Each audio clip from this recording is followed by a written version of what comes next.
azafady mba mihanoa de nitokatrano sy resaka kanafananarana tsika izao de tsisy hafa malagasy resireny tany ndrazana iombolana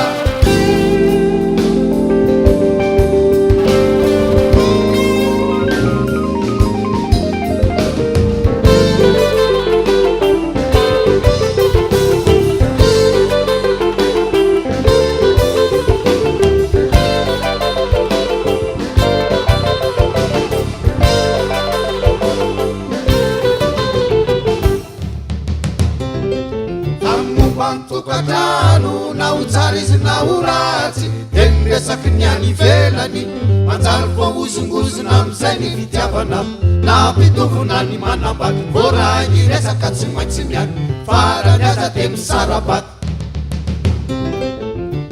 tokatrano de ho mitolo faty azy hoe mba hisaraka na ratsy na tsara de fiafiny fa so mailmainy hisaraka satria raha misaraka fanambady tsy maintsy voaraby ary-toaratsy raha manambady de maro pikity raha mba misaraka izy mipity karazandiverfanadena valilelana de ramatsitana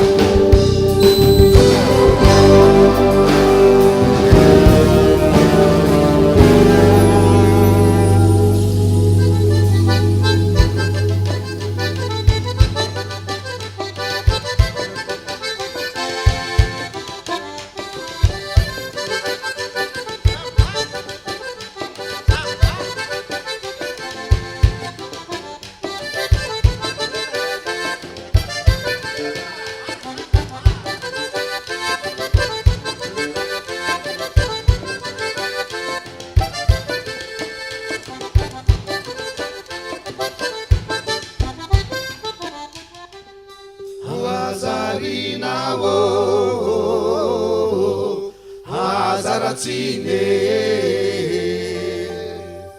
farefatstinao atero mahute